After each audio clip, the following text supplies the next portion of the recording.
الحمد للہ وکفا والصلاة والسلام علی من لا نبی بعد۔ قال اللہ تعالیٰ فی کلام المجید والفرقان الحمید۔ اعوذ باللہ من الشیطان الرجیم، بسم اللہ الرحمن الرحیم۔ انا انزلناہ فی لیلۃ القدر وما ادراک ما لیلۃ القدر لیلۃ القدر خیر من الف شہر تنزل الملائکۃ والروح فیہا بإذن ربہم من کل امر سلام ہی حتی مطلع الفجر۔ صدق اللہ العظیم۔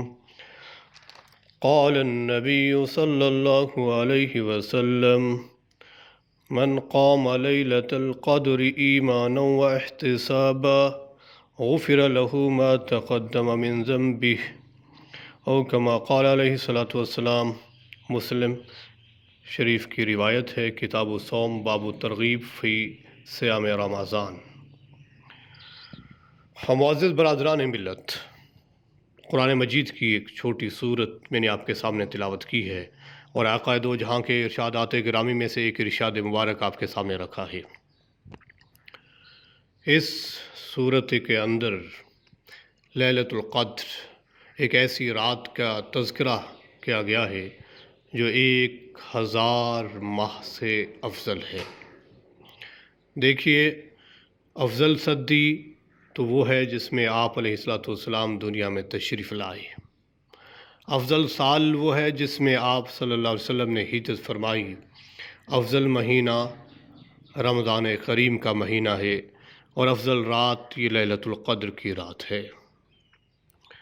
اس ایک رات کی عبادت 1000 مہینے کی عبادت سے کہیں بہتر ہے جس 1000 مہینے میں یہ رات نہ ہو۔ گویا کہ شب قدر اس رات کی عبادت 83 سال 4 ماہ کی مسلسل عبادت سے کئی گنے افضل ہے۔ اس سورت کے شان نزول میں علامہ واقدی رحمۃ اللہ علیہ لکھتے ہیں کہ یہ پہلی سورت ہے جو مدینہ منورہ میں نازل ہوئی ہے۔ اس کے شان نزول کے متعلق جو حضرت عبداللہ بن مسعود رضی اللہ تعالیٰ عنہ سے روایت منقول ہے کہ آپ صلی اللہ علیہ وسلم نے ایک دفعہ بنی اسرائیل کے ایک بزرگ جس کا نام شمعون تھا کا واقعہ ذکر کیا۔ بعض قرطبی اور روح البیان میں اس بنی اسرائیل کے اس بزرگ کا نام شمسون بھی آیا ہے۔ اس بزرگ کا پیغمبر گرامی صلی اللہ علیہ وسلم نے یہ واقعہ ذکر کیا کہ اس شمعون نے 1000 ماہ ایسے عبادت کی کہ رات کو قیام اور دن کو روزہ رکھنے کے ساتھ ساتھ اللہ تعالیٰ کی راہ میں کفار کے ساتھ جہاد بھی کیا۔ صحابہ کرام نے عرض کیا: یا رسول اللہ صلی اللہ علیہ وسلم، ہماری تو عمریں اتنی کم ہیں، ہم تو بنی اسرائیل کے اس بزرگ کی طرح عبادت کیسے کر سکتے ہیں؟ ہماری کچھ عمر سونے میں، کھانے میں اور دیگر امور میں گزر جاتی ہے۔ تو آپ صلی اللہ علیہ وسلم بھی یہ سن کر غمگین ہوئے، تو جبرائیل اس رات لیلۃ القدر کا پیغام لے کر اترے۔ فرمایا کہ جو امتی سال میں یہ رات پا لے گا وہ شمعون کی 1000 ماہ کی عبادت سے آگے بڑھ جائے گا۔ تفسیر قرطبی نے اس واقعے کو، اس شان نزول کو لکھا الجامع لاحکام القرآن میں بھی۔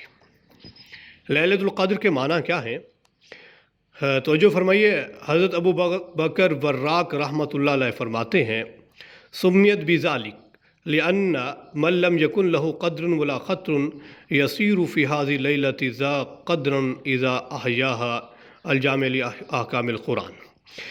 حضرت ابو بکر وراق رحمۃ اللہ علیہ فرماتے ہیں اس کو لیلۃ القدر، قدر کی رات کہنے کی وجہ یہ ہے جو شخص اس رات کو پا لینے سے پہلے بے قدرہ تھا، اس کی کوئی قدر و منزلت نہیں تھی، اس رات کو پا لینے سے جب وہ اس رات میں عبادت کرتا ہے تو ذا قدرن، وہ قدر والا ہو جاتا ہے، دنیا اور آخرت کے اعتبار سے فضیلت و منقبت والا ہو جاتا ہے۔ جس آدمی کے اس رات سے قبل اپنی بے عمل کی وجہ سے قدر و منزلہ نہ تھی، وہ اس رات توبہ و استغفار و عبادت کر کے قدر و شرف والا بنا دیا جاتا ہے۔ بعض محدثین اور مفسرین نے لکھا کہ اس رات میں چونکہ نزول قرآن ہوا ہے، لوح محفوظ سے آسمان دنیا پر یکبارگی قرآن اتارا گیا ہے اس رات میں، اس لیے اس کو لیلۃ القدر کہا جاتا ہے۔ بعض نے لکھا کہ اس رات عزت و شرف والے فرشتے نازل ہوتے ہیں، اس لیے اس کو لیلۃ القدر کہا جاتا ہے، جبکہ بعض نے یہ بھی لکھا کہ اس رات خیر و برکت و مغفرت نازل ہوتی ہیں، اس لیے اس کو لیلۃ القدر کہا جاتا ہے۔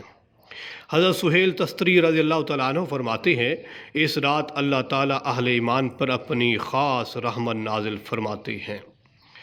اللہ تعالیٰ اس رات بندوں کے رزق کی تنگی اور فراخی کے فیصلے بھی فرماتے ہیں۔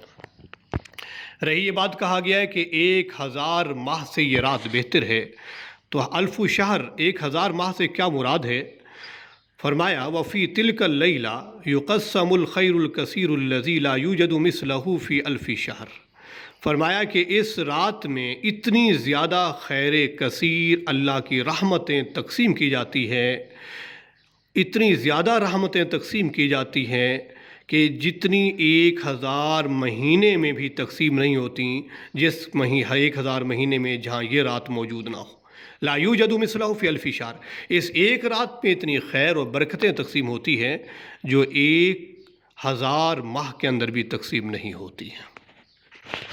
شب قدر کے فضائل کے اندر، شب قدر اس لیلۃ القدر کے فضائل میں چند احادیث آپ کے سامنے جن کا مفہوم عرض کیا جاتا ہوں۔